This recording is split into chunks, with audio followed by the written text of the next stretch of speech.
코엠셀 서지혜 집사입니다. 양육청 과정 하기 전 나의 모습. 제자 훈련 과정 속에 있을 때는 새벽 기도, 경건 생활, 내가 맡은 사역을 하는 것도 힘들지 않았다. 은혜가 컸기에 거뜬히 감당할 수 있었다. 하지만 훈련에서 멀어지며 경건 훈련 습관이 무너지고 내 생각이 맞서는 때가 많았다. 전 과정을 수료하고 얼마 안 돼서 우리 셀에 새 가족이 들어왔다. 셀 리더님 권유로 새 가족 문유진 성도님과 함께 다시 제자 훈련 과정에 들어갔다. 특히 가정에서 사춘기에 접어든 딸과 회사의 일로 극심한 스트레스를 받는 남편과의 다툼이 잦았다. 안녕하세요. 미랄셀 이신우입니다. 양육 전 과정 하기 전 나의 모습. 양육 전 과정을 하기 이전의 나의 모습은 교회를 처음 다니게 된 사람이었다. 성인이 될 때까지 교회에 대해서는 긍정도 부정도 아닌 나와는 상관없는 곳으로 여겨왔었다. 교회는 막연하게 하나님을 믿는 사람들이 다니는 곳으로 주일마다 사람이 붐비는 곳으로 알고 있었다. 하지만 결혼을 하고 아내의 권유로 성전교회에 등록하게 되었다. 처음에 주일에 아내가 교회를 가니까 집에 혼자 있느니 같이 가야지 하는 마음으로 따라 나서게 되었다. 그렇게 주일에는 교회를 가는 것이 익숙해질 때쯤 제자훈련의 시작 새가족반을 듣게 되었고 제자훈련을 시작하게 되었다. 안녕하세요. 코멤스 셀 백라은입니다. 제자훈련 받기 전에 제 모습은 2년 전 둘째 아이를 낳고 온몸이 아팠지만 50일도 되기 전에 모든 예배에 참석을 하였습니다. 세상적인 눈으로 봤을 때는 너 미쳤구나. 아이가 크고도 얼마든지 나갈 수 있는 교회를 꼭 그렇게 가야 해? 라고 말하는 사람도 있었습니다. 하지만 두 아이들을 안고 업고 가는 교회는 항상 마음이 편안했고 저의 안식처가 되었습니다. 하이리를 임신했을 때 21주의 조산기로 인해 아이가 내려오지 못하게 하는 맥도날드 수술이라는 수술을 받고 4개월 정도 누워서만 지냈습니다. 그때 저는 제자훈련을 받았던 중이었고 마지막 셀리더 학교를 남겨두고 제자훈련을 수료를 하지 못하였습니다. 직장 생활을 하면서 안 되는 상황에서도 제자훈련을 마무리하려고 했었지만 아쉬움을 남긴 채 제자훈련은 마무리하지 못하였습니다. 그랬기에 아이를 낳고 제자훈련을 꼭 수료하고 싶다는 생각이 컸고 하나님의 제자로 세워지는 것보다는 제자훈련의 수료의 목적으로 제자훈련을 다시 시작하게 되었습니다.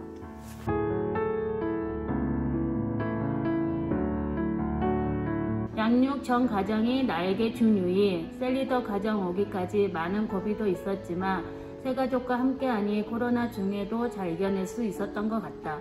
코로나로 인하여 제자훈련이 수강 중이었지만 제자훈련 수업을 계속하고 있다는 마음가짐으로 새벽 기도를 하고 경건생활을 했다. 문희진 성도님과 함께 하면서 1년이란 시간이 길게 느껴지지 않았고 또 옆에서 바라볼 때 두 부부가 함께 성장하는 모습을 보니까 내가 더 은혜가 되었고 지금까지 버틸 수 있었다. 다시 한번 듣고 나의 믿음이 더 성장하였고 나의 경험을 이야기할 수 있고 하나님의 자녀됨이 기쁨이 되어가고 있다. 코로나 상황에서 많은 어려움과 방해가 있었지만 흔들리지 않고 더 사모하며 나아갔다. 제자 훈련하는 횟수가 중요한 게 아니라 훈련을 통해 변화되지 않는 나의 모습을 하나님 앞에 온전히 내려놓고 주의 일하심을 기대하며 묵묵히 기도하는 것이 얼마나 중요한지 깨닫게 되었다. 믿음으로 산다고 했지만 고난 앞에 쉽게 무너지지 않는 나의 모습을 보게 되었다. 그런 나의 모습도 주님은 그대로 사랑하심을 느꼈다. 다시 임하는 제자훈련은 나의 모든 것을 새롭게 해주는 것 같다. 감사함과 기쁜 마음으로 훈련이 더욱 즐겁다. 단계별로 갈수록 변화된 나의 모습이 너무 기대된다. 양육 전 과정이 나에게 준 유익. 양육 전 과정을 통해 하나님은 어떤 분이신지 내가 어떤 모습으로 살아가기를 원하시는지 알게 되었다. 미리 감사함과 나의 입으로 내뱉는 말이 나에게 그리고 타인에게 어떠한 영향을 주는지 알게 되었고 바르고 고운 말만 말하려고 노력했다. 그러면서 웃음이 많아지고 평소에 보이지 않았던 사소한 것에도 감사하는 마음을 가질 줄 알게 되었다. 또한 믿음의 가정을 세울 수 있어서 감사했다. 처음에는 하나님에 대한 믿음이 정말 손바닥만큼이나 작아서 셀 모임도 잘 나가지 않고 죄책감 없이 살았다. 하지만 아내와 이종현 집사님과 함께 제자훈련을 받고 세례를 받고 지속적으로 제자훈련을 받으면서 믿음이 성장하게 되었다. 그러면서 아내와 함께하는 신앙생활의 즐거움과 새 모임의 즐거움과 나눔의 기쁨을 알게 되었다. 제자 훈련을 받고 난 후 저는 작년 4월에 2년을 쉬었던 직장을 복직하기 위해서 계획 중이었습니다.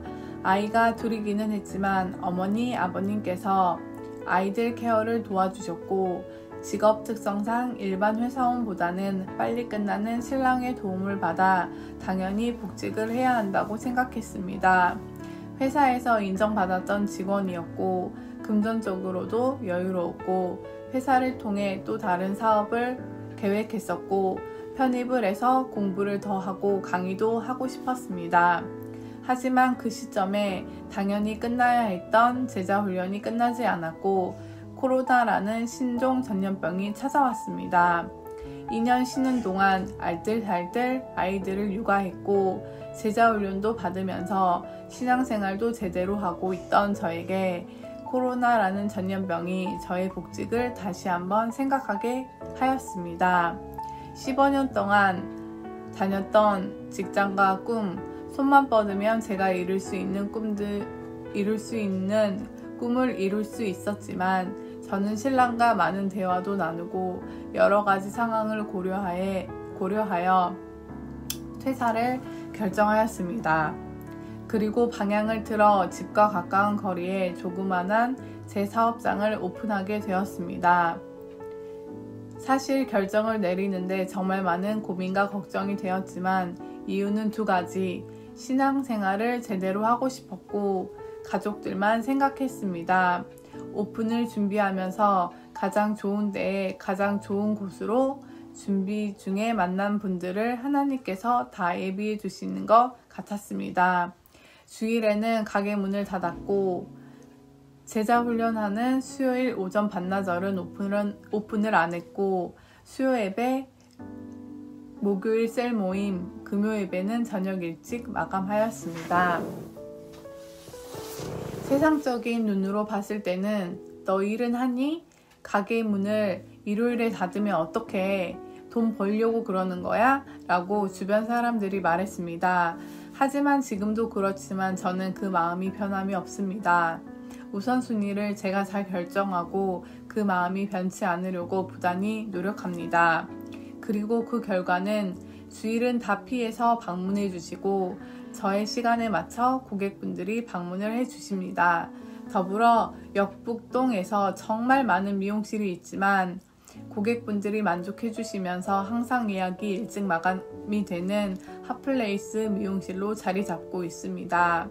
작년만 해도 돈만 보고 돈을 쫓아갔던 저는 이제는 돈보다는 우선순위를 신앙생활 하는 거에 두고 제자훈련 시작했을 때 수료만 해야겠다는 마음보다는 하나님의 제자로 세워지고 싶다는 마음이 더 커졌습니다.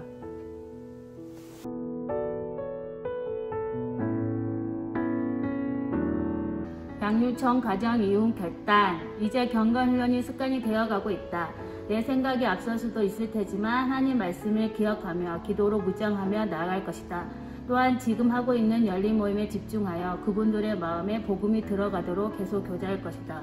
또 새로운 만남을 위해 기도할 것이다. 훈련을 받지 못하는 상황 중에도 매일 9시마다 자녀들과 합심하여 기도하고 감사 노트를 쓰고 있다. 처음엔 자녀들이 귀찮아하고 하기 싫어했지만 이제는 스스로 감사 노트를 쓰고 감사 행전을 하면서 변화되는 모습이 보인다. 우리 가정의 감사 행전을 자녀들과 함께 꾸준히 써 내려갈 것이다. 감사와 기도를 통해 믿음의 명문 가정을 이루고 싶다. 지금 남편은 불신자이지만 매일 저녁마다 아이들과 아빠 이름을 부르며 구원을 위해 기도하고 있다. 그래서 언젠가 남편이 송정교에서 나와 함께 제자훈련 받는 날을 꿈꿔본다. 언제나 양질의 좋은 강의를 재치 있는 입담으로 유머와 2시간이나 강의가 너무 짧게 느껴졌습니다. 열정적으로 강의해주신 담임 목사님께 진심으로 감사드리고 양육정 과정을 무사히 마치도록 응원과 기도를 함께해준 우리 하드림 셀 모든 셀원과 모든 영광 하나님께 돌려드립니다. 감사합니다. 양육 전과정 이후 결단. 양육 전과정을 시작하기 전에 방탕한 나의 모습과는 정반대 생활을 하고 있는 지금 삶을 꾸준히 유지하고 믿음과 감사함으로 생활하겠다. 양육 전과정을 하면서 열정적으로 강의해주신 권준호 담임 목사님께 감사드리고 항상 잘 챙겨주시는 셀리더 박성원 집사님, 같이 제자훈련을 받아주신 이종윤 집사님과 미랄셀1 항상 옆에서 응원해주는 아내와 같이 제자훈련을 들은 모든 성도님들 감사합니다. 제자훈련 후 다짐. 저희 아버님은 30년 동안 사업을 하시면서 술로 한평생을 보내셨습니다. 원래 지병이 있으셨고 2달 전쯤 입원하셨는데 여러 가지 합병증으로 치료를 받고 계십니다. 아버님을 구원하기 위해 어머니는 새벽 예배를 한 번도 빠지지 않으시고 항상 기도를 하셨고 저와 신랑은 항상 아버님의 구원을 위해 기도를 합니다. 힘든 상황 속에 하나님을 찾는 건 당연하였고 누구보다 간절한 마음이었습니다. 목사님의 기도, 코멤스 셀의 기도와 중보기도팀과 주변 모든 분들의 기도 속에서 아버님은 여러 번의 위기가 있으셨지만 기도로 인해 조금씩 하나님을 알아가고 있는 것 같습니다. 예전에는 입 밖으로 꺼내지 못했던 아멘도 하십니다. 아버님 몸이 안 좋아지셨을 때 불평보다는 감사가 나왔습니다. 불안한 마음보다는, 초조한 마음보다는 새벽에 잠을 설쳐가며 기도를 했습니다. 어려운 상황 속에서 훈련받지 않은 제 모습이었다면 어땠을지 생각해보면 정말 감사하지 않을 수가 없습니다. 제자훈련을 마무리할 수 있게 최고의 강의를 해주신 목사님, 항상 응원해주시는 코멤스 리더님과 세럼분들, 제 옆자리에서 든든한 버팀목이 되어주신 나선영 집사님, 그리고 너무너무 사랑하는 어머니와 저희 신랑 하리 하예리에게도 너무너무 감사합니다. 아직 많이 부족하지만 저 또한 다른 사람을 위해 중보 기도할 수 있고 하나님께서 흐뭇하게 바라보실 수 있도록 하나님의 제자로 세워지기를 간절히 소망합니다. 감사합니다.